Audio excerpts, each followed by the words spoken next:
Welcome to the eCommerce Badassery podcast, the place for scrappy female entrepreneurs who want to learn actionable steps and strategies to grow the traffic, sales, and profit in your e-commerce business. I'm your host, Jessica Totillo-Coster, a 20-year retail veteran who spent 3 years as the only employee of a 7-figure online store. That shit was crazy. I know exactly how it feels to do all the things, and I'm sharing everything I learned the hard way so you don't have to. I may have started this business by accident, but supporting badass bosses like you lights me the fuck up, and I am so stoked to see you grow. Are you ready, babe? Let's roll. Welcome back to the eCommerce Badassery podcast. I'm your host, Jessica Totillo-Coster. Today we have Katie Wight on the show, social media rockstar and founder of KW Content, a global content and social media marketing agency that develops and launches content and social media programs for purpose-driven brands. She's been in the content game for over 10 years, getting her start with Burton Snowboards to now running her own agency for the last 4. Strong Brand Social is her newest project where she provides accessible social media marketing education that empowers small brands to develop their own high-performing marketing programs that drive growth.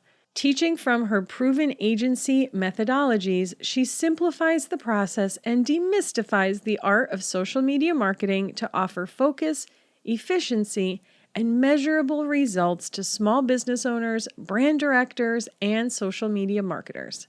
I'm so excited to have her here to share some of her top strategies for getting the most out of your social program.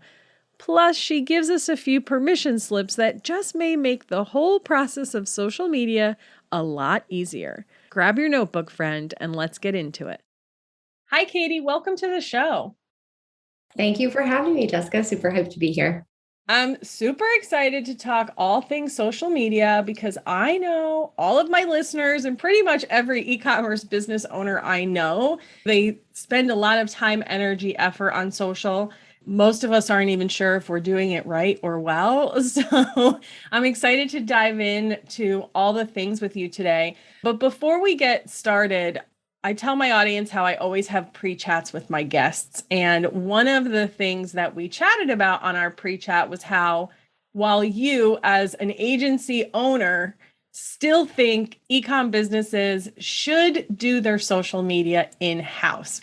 Oh, it was really nice to hear you say that. Can you tell us a little bit about why you think that is?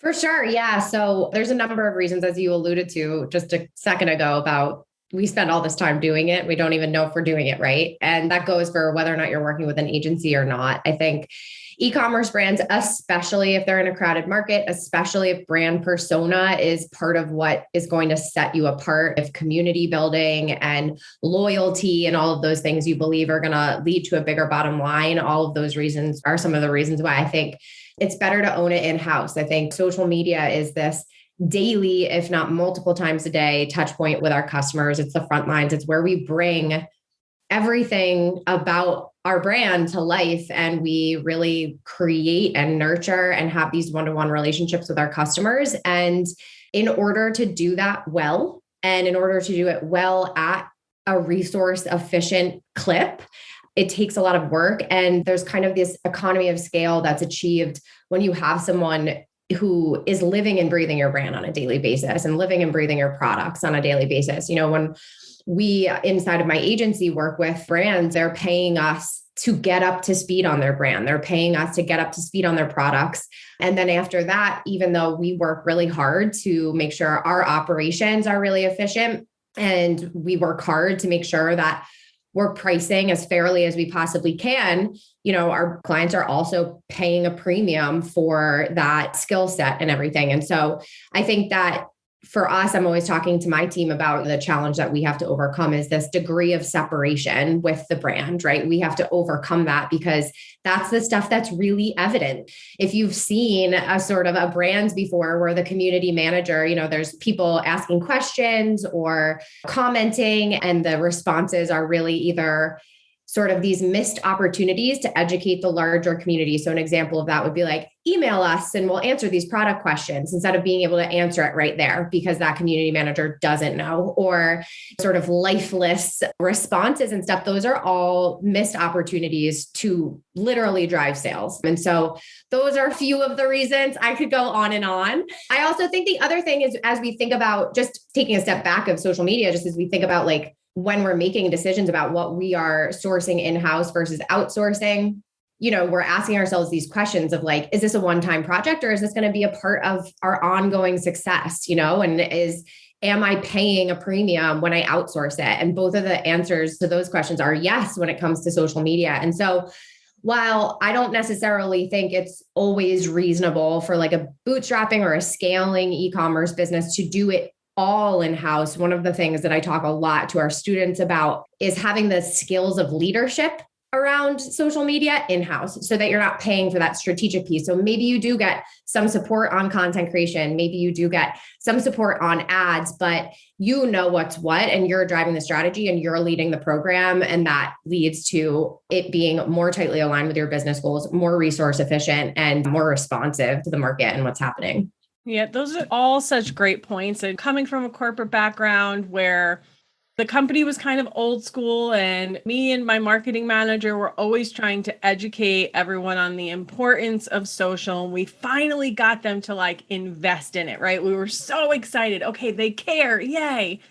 And we did outsource it because they just didn't want to take it on in-house. And while it was very helpful, I don't know that it was necessarily even easier, right? Because there was so much communication that had to happen to keep them in the loop of what was going on. We couldn't be as reactive to things that were happening in the world. We used to always say, hey, there's a reason why it's called Instagram. It's not like a day later gram. So that was always a struggle, but they were really, really great content creators. So it did take us a little bit of time to kind of get our legs with that. But in the end, it was helpful. But ultimately, years later, once they realized how important it was, we did eventually bring it in-house and it just worked better. I mean, it just did.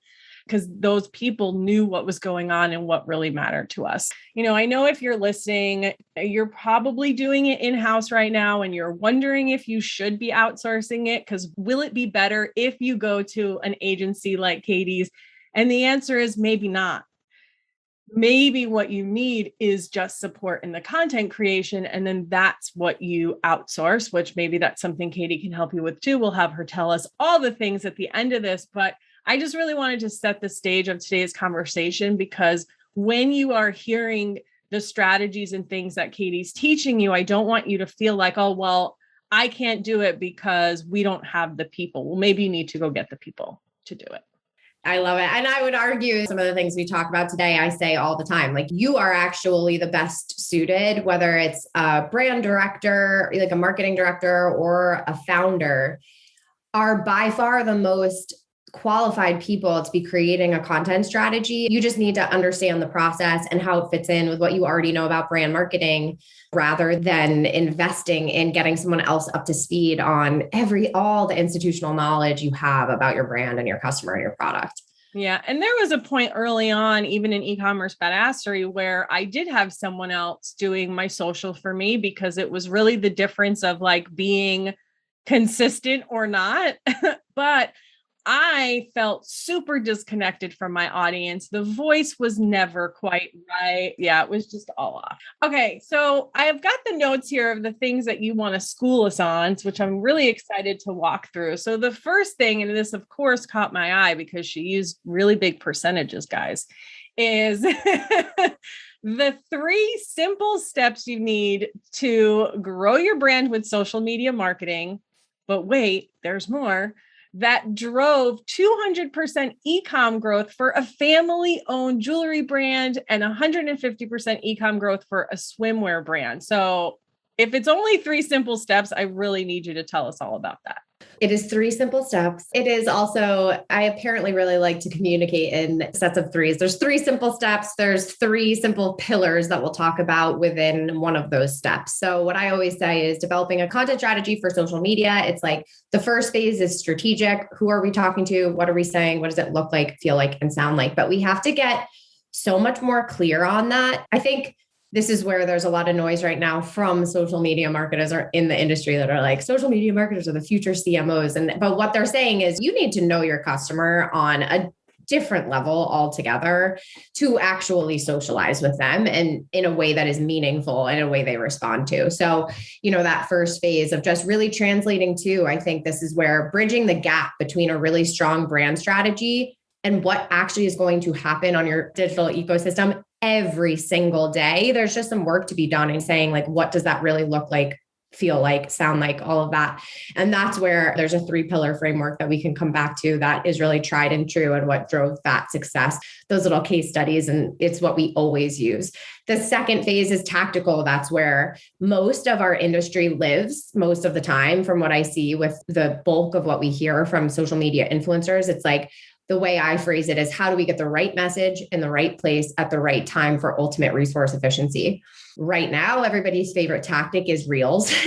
That's all, right? Social media marketers are just like, what's your strategy? It's reels. And it's like, well, no. Because if we don't know who we're speaking to and how that specific human really wants to consume reels, for example, you might be watching influencers talk about how to use reels, and they're dancing and lip syncing and giving you all of these talking head tips.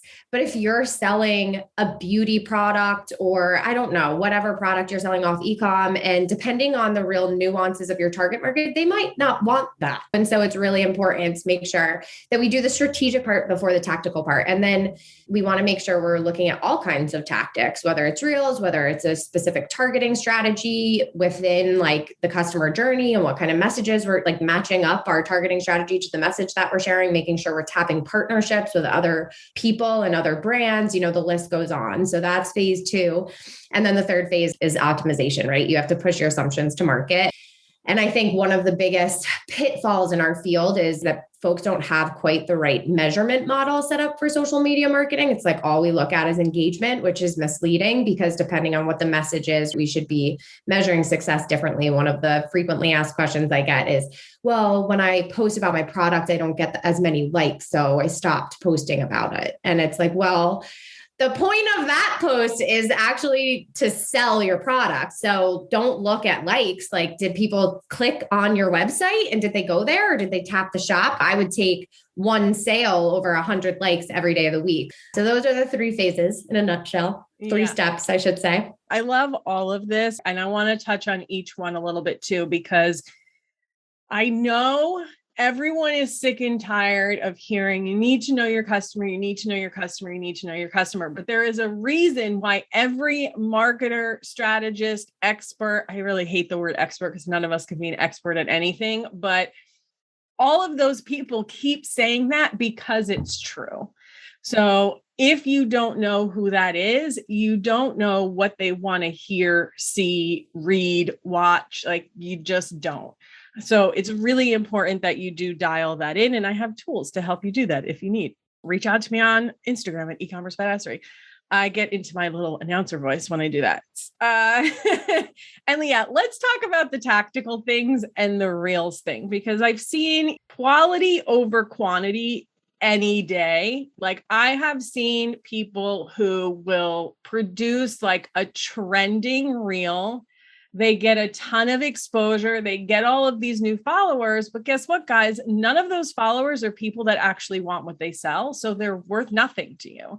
And actually, it's just going to bring your engagement down because now when you post about all that other stuff that person doesn't give a shit about because they only followed you because of that trending reel, like it's useless to you.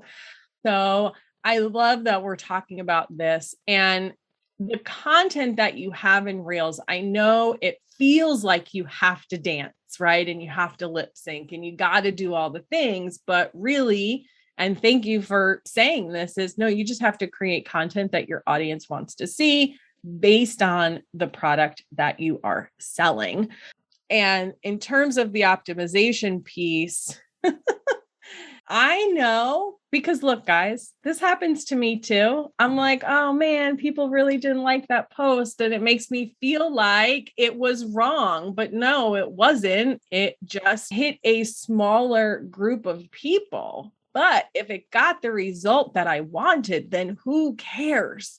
Like, that's okay. So, this is also why you need to just keep your eyes on your own paper, pay attention to your own numbers, do the things that your audience wants, and don't worry about what everybody else is doing because for all you know, that shit isn't even working for them in real life behind the scenes. Yeah. I mean, I know for sure of a number of folks in my field that have 20 times more followers than I do, and our revenue is at the exact same place.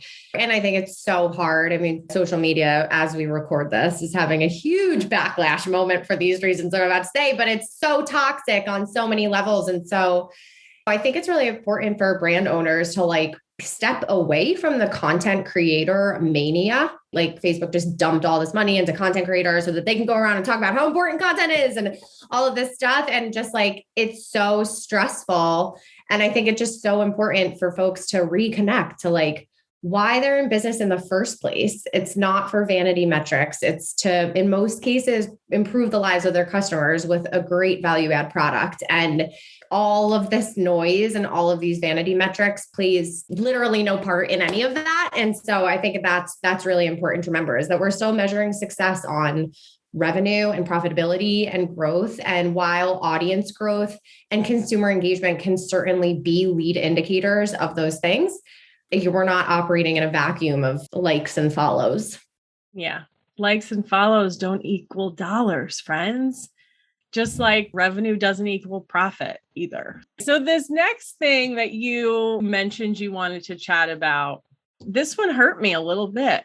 This one got me a little bit. That's why we had to bring it up at the pre-show. It's only with your consent that we will bring this up again here. This is legit what Katie wrote out was how the widely taught know, like, and trust, in quotes, model is killing your brand and losing you customers. So please elaborate on this and what you mean, because I myself talk about know, like, and trust.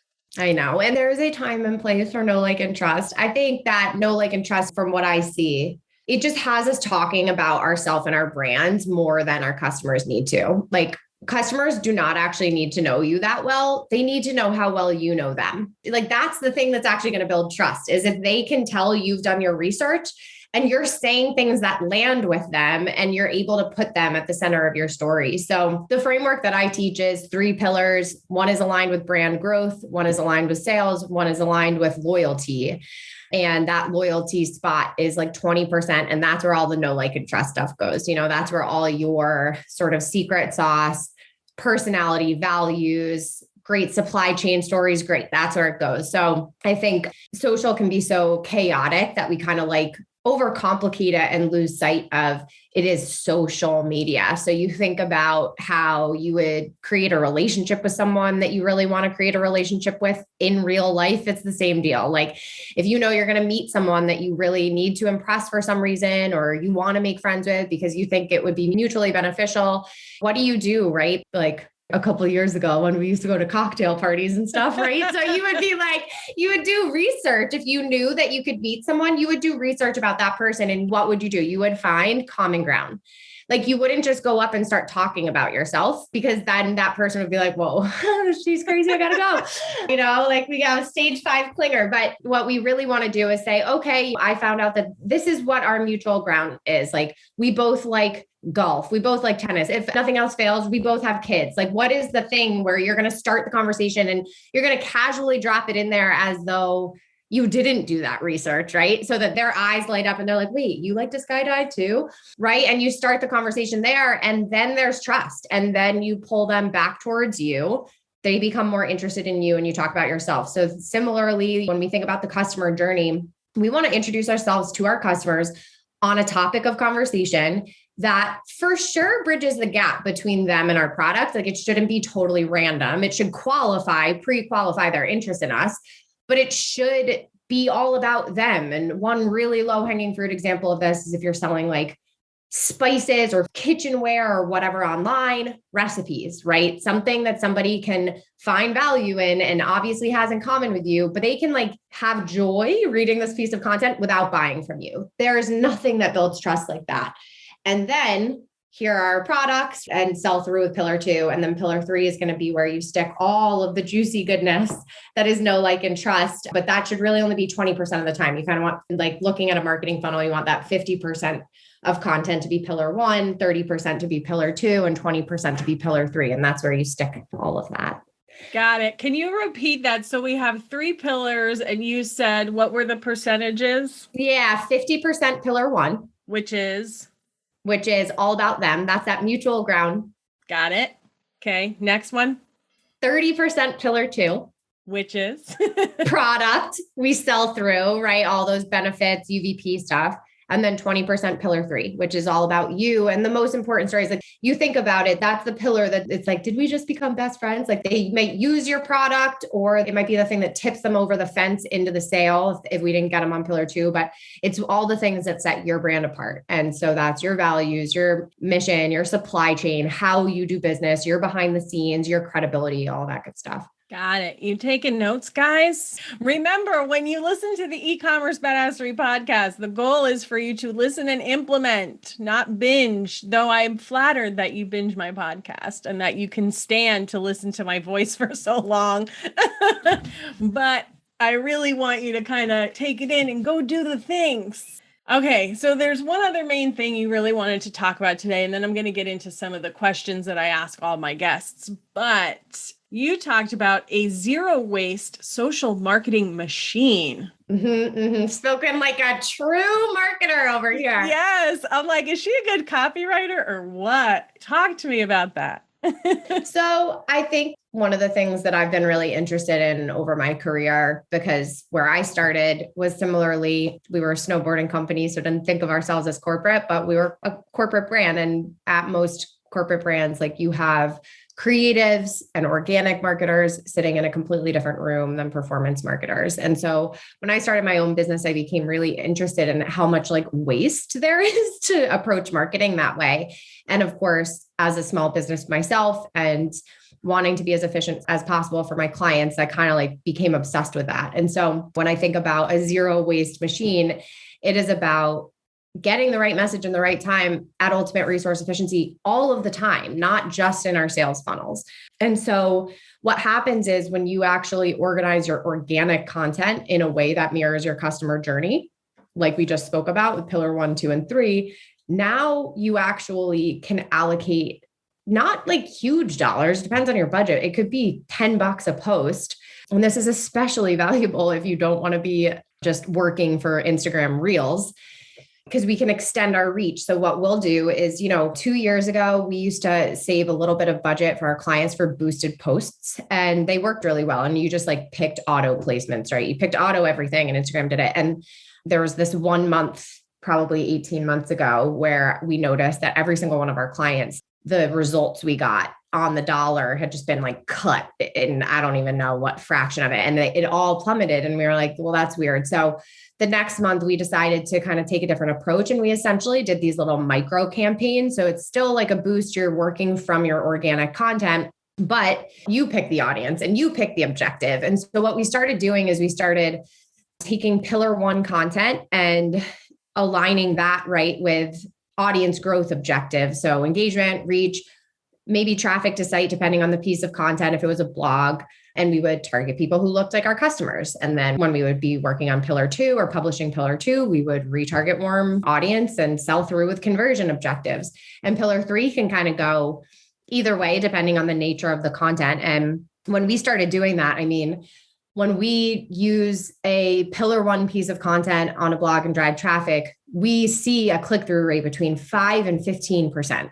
And I think when we look at our averages year over year, it's between like 5 and 7%. And so obviously that's so resource efficient on the dollar. And you're starting a longer journey, of course, like you're saying, but you're making the investment to introduce yourself and build trust in that way.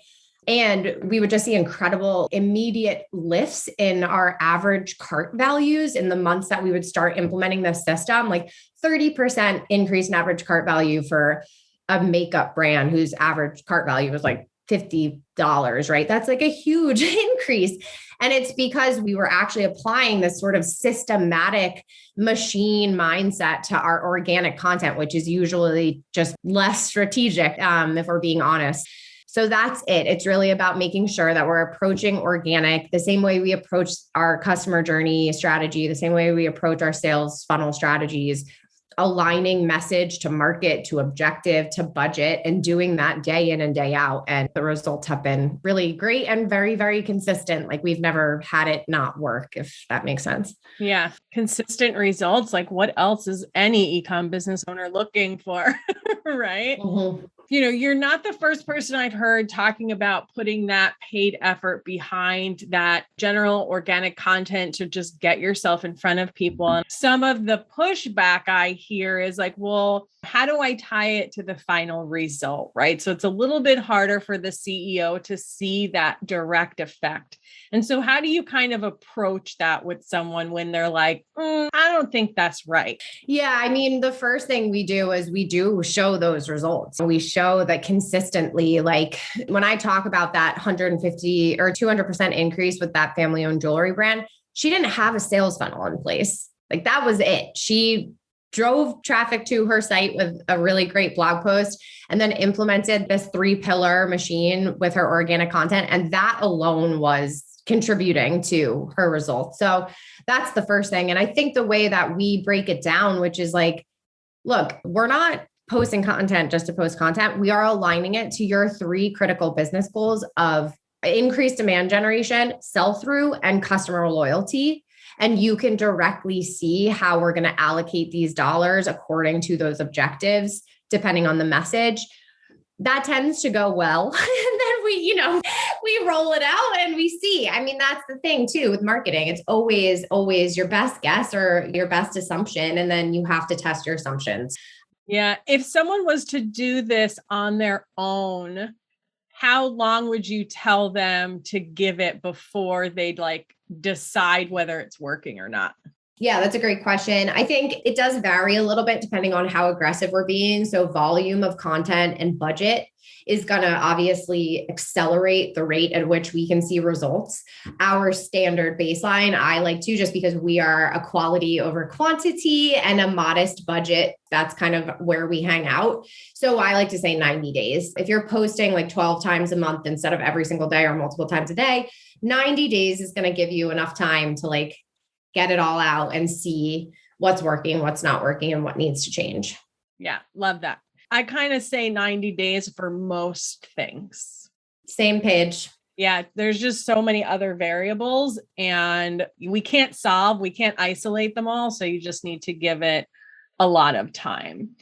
So one of the things that I always ask my guests is to tell me about a strategy or something you tried that didn't work. And I find it so important to share this because nobody else is sharing it. Everyone's always talking about the good stuff, not about the bad stuff. And I really like to keep it really real with my audience.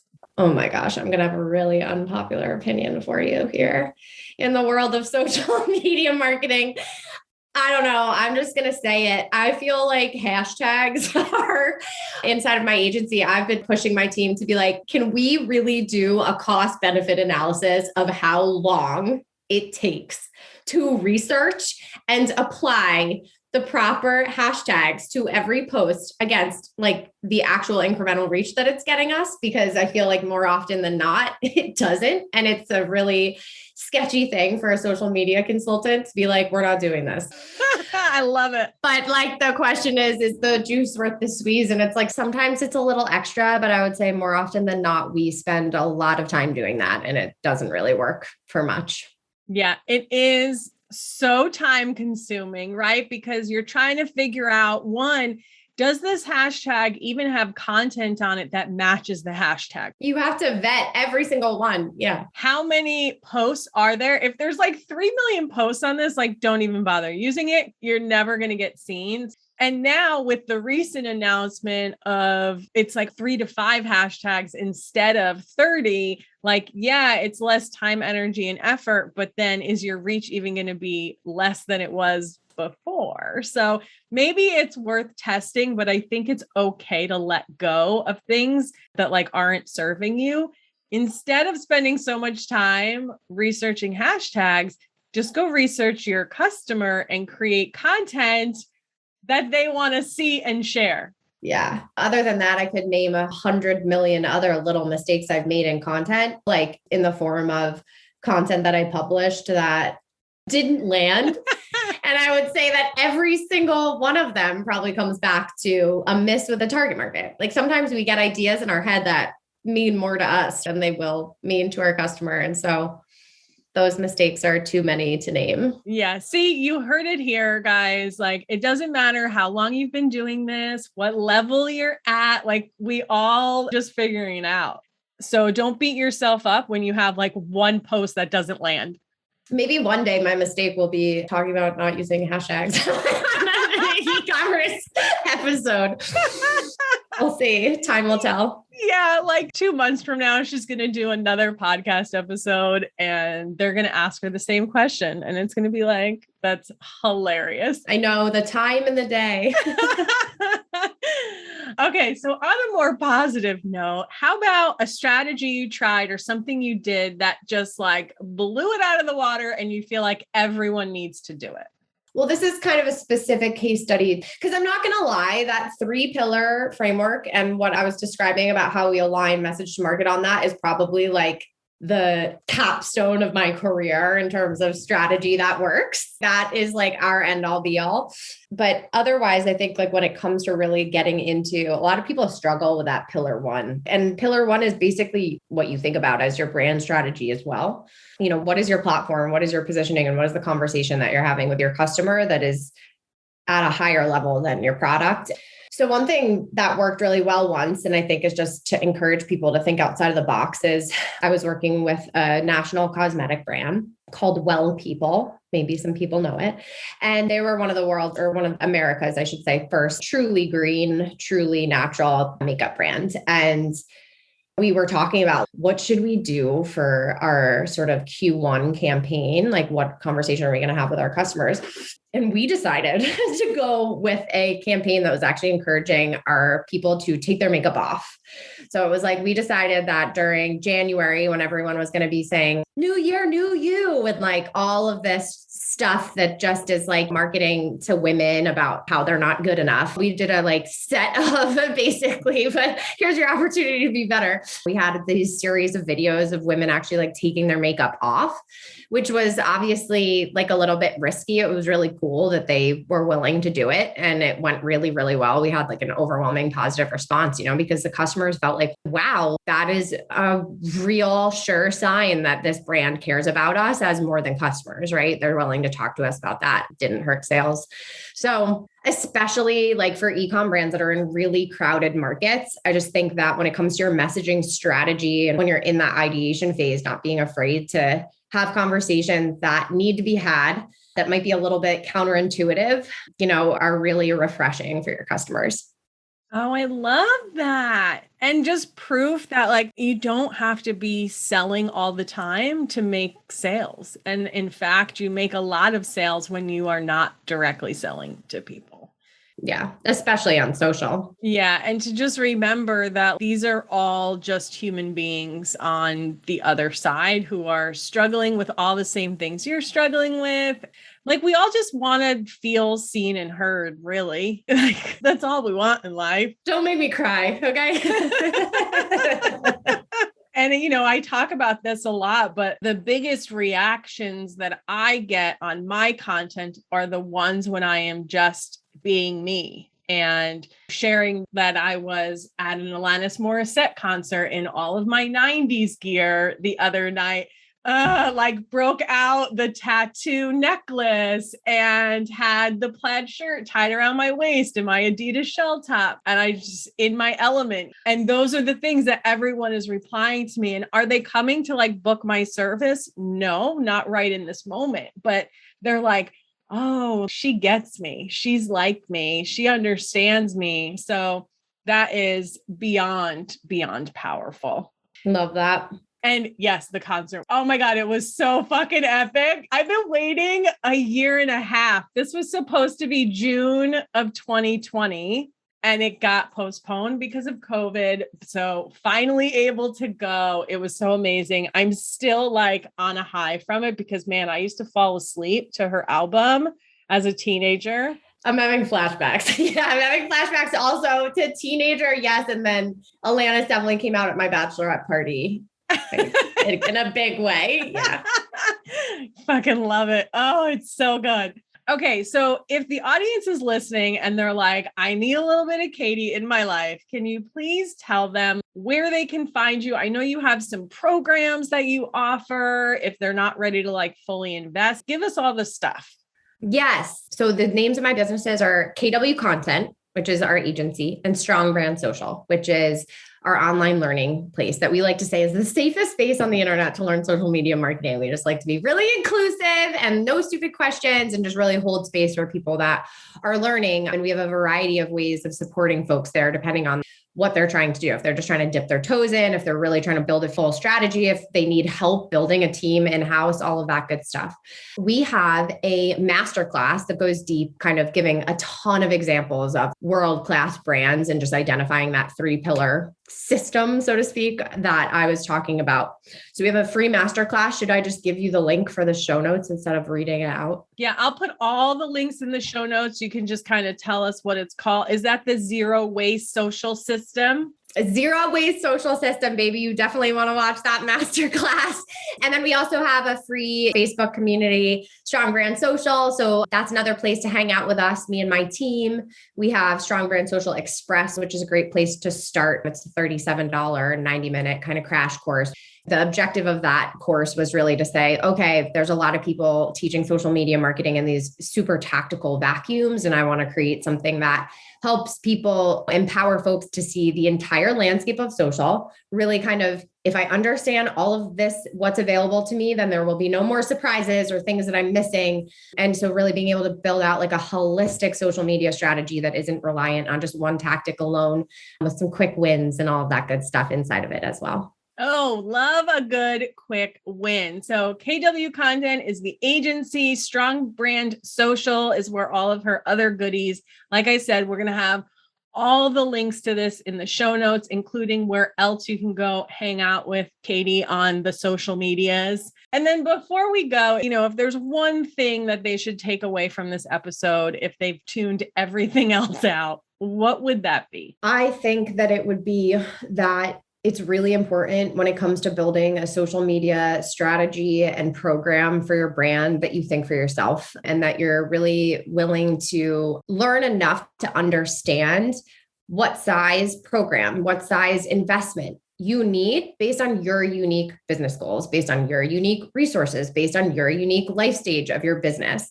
I think that the biggest flaw of our industry is just handing out blanket advice and really confusing people, because the fact is that my business does not need the same social media strategy or program as your business, does not need the same social media strategy as a $100 million brand. Like, it is all so different. And so what you really want is to understand the landscape and be able to build something that can grow with you. And that, of course, you're only kind of investing in to the extent that you need it. So it really has to plug into the rest of your business strategy. And so that would be the one thing, is to really kind of be judicious as you consume material from our field and remember that what is right for one brand might not be exactly what you need. And so getting your hands dirty a little bit just to be willing to figure that out. Yeah. Guys, rewind that and listen to it again. I'm going to do the same. I can't wait to go dig into all the things, because you guys know I'm not the best at social. I focus at showing up here every week on the podcast, and social is still a work in progress. I blame it a little bit of, I'm a little bit older, like not that older people can't do it, but I'm just not trained to document. Like after the fact, I'm like, oh shit, I should have recorded that. I know, except wasn't it nice that you were just enjoying the moment? It's so hard. Yes, exactly. So we all get this struggle, but there is a strategy that works for you. You don't have to do what everyone else does. Thank you so much again, Katie, for being here. I really appreciate you. And thank you to the audience just for hanging out. I know you could be anywhere on the internet right now. And I'll see you on the flip side, friends.